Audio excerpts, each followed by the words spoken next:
नमस्कार मंडळी. उद्योग करणं म्हणजे फक्त काम करणं नाही, तर हा एक प्रवास असतो स्वप्नांपासून यशापर्यंतचा. आणि या प्रवासात MEA नेहमीच साथ देते. दरवर्षीप्रमाणे याही वर्षी MEAने एक असा एक्स्पो आयोजित केलाय जो प्रत्येक मराठा उद्योजकाला जागतिक स्तरावरची ओळख निर्माण करून देईल. आणि या जागतिक प्रवासाचे अभिमानास्पद भाग म्हणजे SPNS फर्निचर प्रायव्हेट लिमिटेडचे डिरेक्टर आणि को फाउंडर श्री आशिष गुजर सर. नमस्कार. नमस्कार. नमस्कार. सर, आपला हा व्यवसायाचा प्रवास कसा सुरू झाला? तुम्हाला नक्की कशी कल्पना सुचली? येस, प्रश्न अतिशय चांगला आहे. थोडं वेगळं त्याचं उत्तर देईन. की तुम्ही कदाचित ऐकलं असेल की संकल्प से सिद्धी. येस, म्हणजे विचारातनं कार्यसिद्धी होते. आणि विचारातनं कार्यसिद्धी जेव्हा होते ना, बरोबर, तेव्हा ते कार्य लोकल लेवलला राहत नाही, रिजनल लेवलला राहत नाही, तर ते आंतरराष्ट्रीय स्तराचं ठरतं कार्य. ते तर लहान असताना शाळेमध्ये असताना असाच एक थॉट आला होता की आपण बिझनेस करावा मोठे होऊन. हा खूप रॅन्डम थॉट होता, पण आपण त्याला आजच्या मॉडर्न युगामध्ये म्हणतो की लॉ ऑफ अट्रॅक्शन. करेक्ट. तर तो लॉ ऑफ अट्रॅक्शन किंवा आपण त्याला म्हणतो मॅनिफेस्ट करणं, तर त्याचे कदाचित रिझल्ट्स मला भविष्यात मिळाले. आणि त्या संकल्पनेतनं एकेकाळी जेव्हा माझं एज्युकेशन पूर्ण झालं, एका कॉर्पोरेट जगतामध्ये मी एका मोठ्या पोस्टवरती होतो. माझेच एक मित्र आहेत जे या व्यवसायामध्ये होते, आणि आम्ही दोघांनी मिळून ह्या बिझनेसची संकल्पना मांडली. आणि बिझनेस करत असताना प्रत्येक बिझनेसचा एक आधार आहे, प्रत्येक बिझनेसचा एक नीव आहे, प्रत्येक बिझनेसचा एक फाउंडेशन आहे.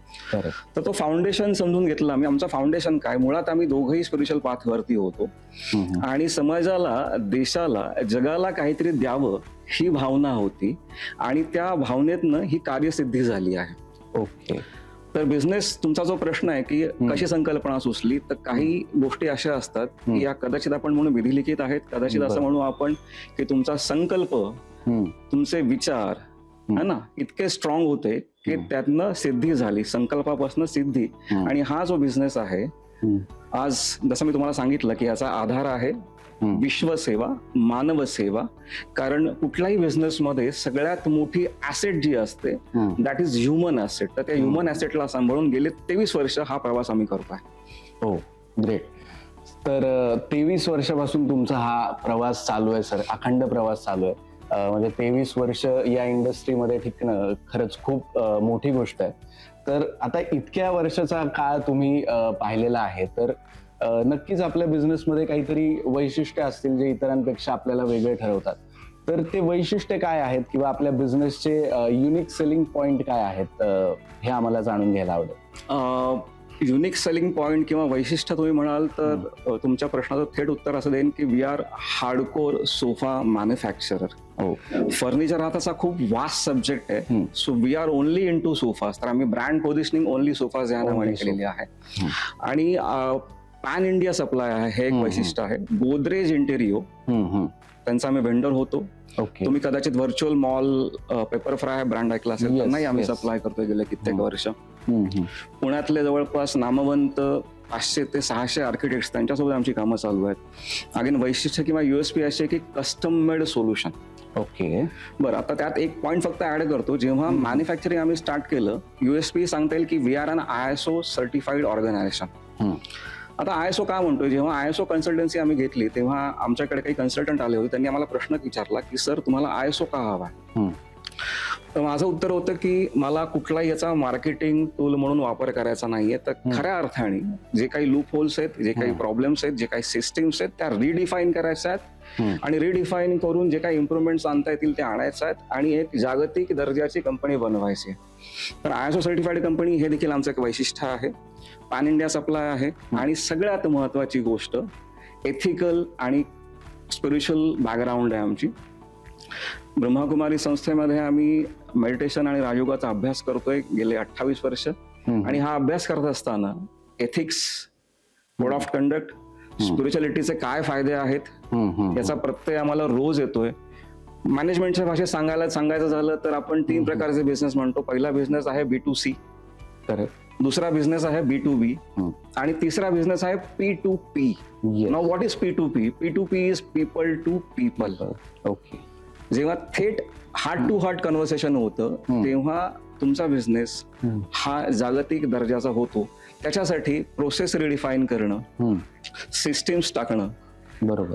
क्वालिटीसाठी आग्रही असणं, बाउंड्रीजच्या बाहेर जाऊन एक्स्ट्रा माईल जाऊन काही आउटपुट देणं, ही आमची सगळी वैशिष्ट्य आहेत. तर या वैशिष्ट्यांनी आज सगळ्यात जास्त गुगलला, सर एक लास्ट पॉइंट मेन्शन करतो, गुगलला सगळ्यात जास्त रिव्ह्यूज आणि रेटिंग्स कोणाचे असतील तर ते आज आमचे आहेत.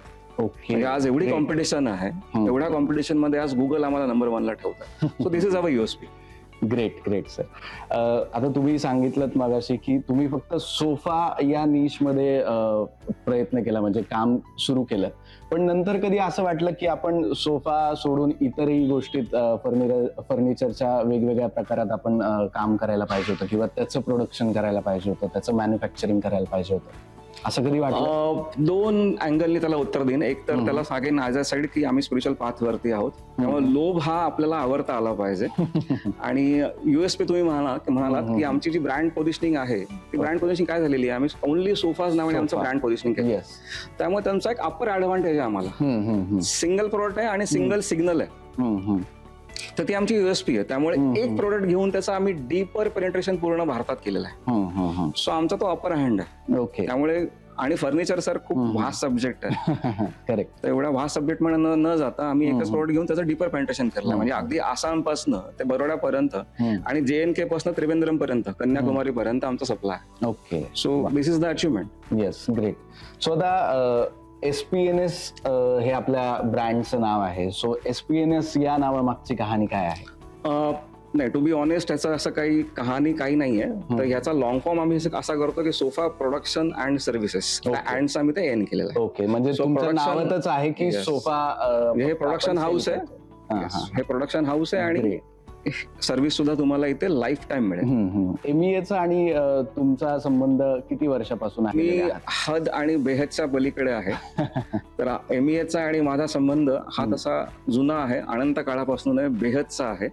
पण निश्चितच MEA मुळे प्रचंड फायदे झालेले आहेत. आज आमच्यासारखे एंटरप्रेनर्स, आज 500 एंटरप्रेनर्सचा आज एक्सपो होतोय. तर हे 500 एंटरप्रेनर्स एकत्र येणं म्हणजे केवढी मोठी ताकद आहे, समाजासाठी केवढं मोठं कॉन्ट्रीब्युशन आहे.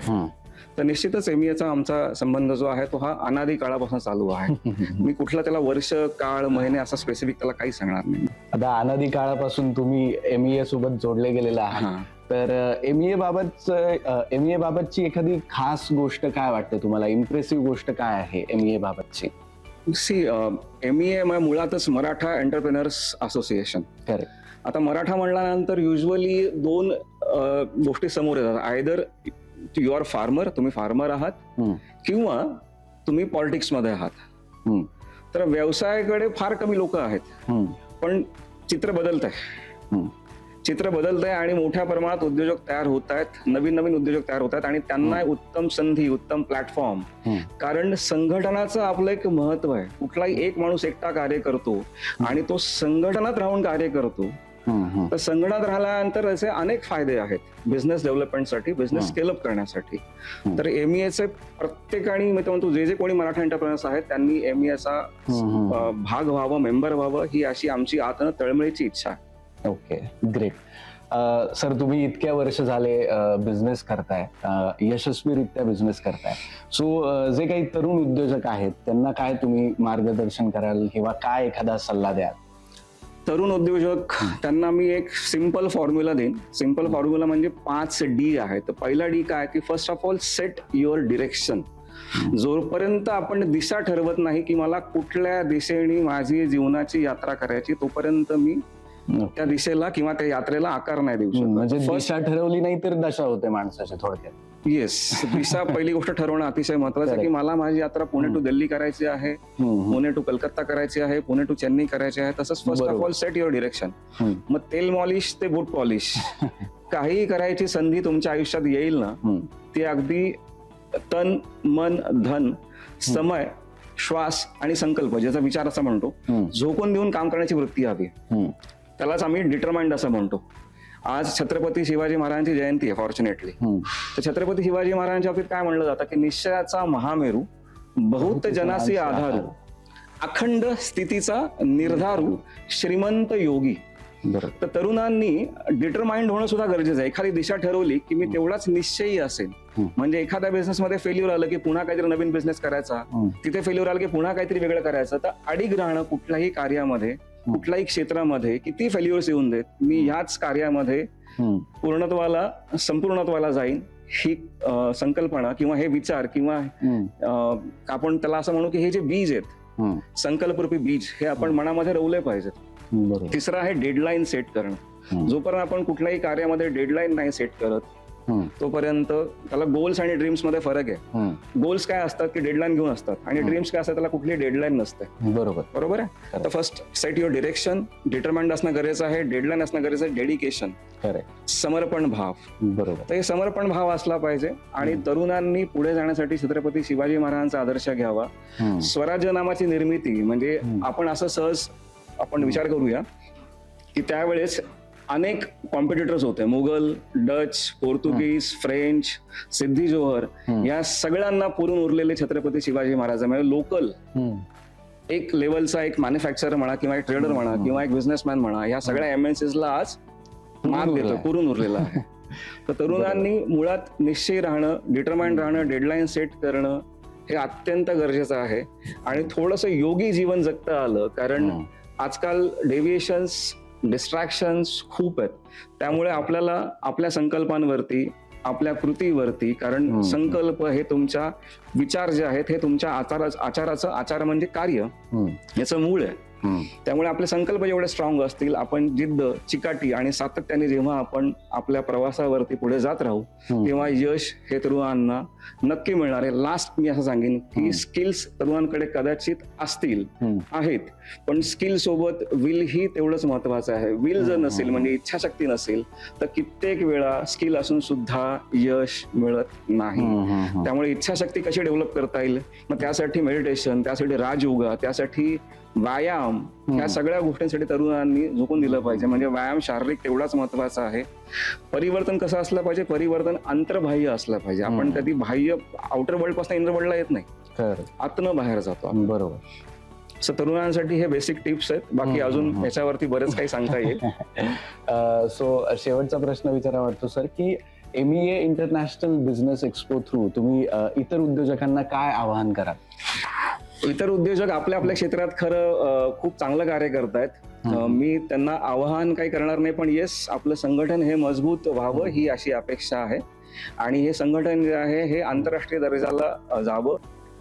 सर, तुमच्या आयुष्यातला एखादा टर्निंग पॉइंट ज्याने तुमच्या बिझनेसमध्ये पॉझिटिव्ह बदल झाला? येस, चांगला प्रश्न आहे. मी गेले 28 वर्ष राजयोगाचा आणि मेडिटेशनचा अभ्यास करतोय ब्रह्माकुमारी संस्थेमध्ये. आणि ह्या राजयोगाच्या अभ्यासातनं एक गोष्ट लक्षात आली की स्वपरिवर्तनचे ही विश्व परिवर्तन. जेव्हा परिवर्तन आपण स्वतःचा करतो तेव्हा विश्वाचं परिवर्तन होतं. हे जर लक्षात आलं तर मग बिझनेसमध्ये देखील तुम्ही मूल्यनिष्ठ बिझनेस तुमचा कसा करता येईल, व्हॅल्यू बेस्ड बिझनेस कसा करता येईल, ह्युमन ॲसेट्सला कसं सांभाळता येईल. 2 प्रकारचे CEO असतात. एक CEO आहे चीफ एक्झिक्युटिव्ह ऑफिसर आणि दुसरा असतो चीफ एव्हरीथिंग ऑफिसर. तर चीफ एव्हरीथिंग ऑफिसर केव्हा होतो, जेव्हा तो तुमच्या अथॉरिटीज डेलिगेट करत नाही, लीडर्स डेव्हलप करत नाही. जर तेव्हा तुम्ही लीडर्स डेव्हलप करता तेव्हा तुमचा लक्ष घालतो. तर हा टर्निंग पॉईंट सुद्धा माझ्यासाठी, बिझनेससाठी हा महत्वाचा होता. का? कारण मला एक गोष्ट लक्षात आली की मला माझ्यामध्ये बदल घडवून आणायचा अगोदर, नंतर मी समाजामध्ये बदल घडवून आणू शकतो किंवा बिझनेसमध्ये बदल घडवून आणू शकतो. आणि बिझनेसमध्ये बदल येण्यासाठी अगेन रूट्स हेच आहेत की स्वपरिवर्तन. तर स्वपरिवर्तनातनं आपण लीडर्स डेव्हलप करतो, अथॉरिटी डेलिगेट करतो आणि अशातनं बिझनेस सुद्धा फ्लरिश होतो. तर हा सुद्धा एक टर्निंग पॉईंट होता माझ्यासाठी बिझनेस फ्लरिश करण्यासाठी. सर, तुम्ही MEA इंटरनॅशनल बिझनेस एक्सपो मध्ये पार्टिसिपेट केलंय, तर तुम्ही इतर उद्योजकांना काय आवाहन कराल? येस, मराठा एंटरप्रेन्युअर्स असोसिएशन ही जी संघटना आहे किंवा ह्यांचा जो आपल्यावरती विश्वास आहे, त्या विश्वासाच्या आधारावरती आम्ही आज या एक्सपो मध्ये आमचा स्टॉल बुक केलाय. स्टॉल नंबर आहे D63, D124, D125. आणि इतर मराठा उद्योजकांना मी आवाहन करीन की तुम्हीही जर स्टॉल बुक केला नसेल तर ही एक सुवर्ण संधी आहे. तुम्ही ताबडतोब या संधीचा फायदा घ्या आणि आपला स्टॉल बुक करा. धन्यवाद.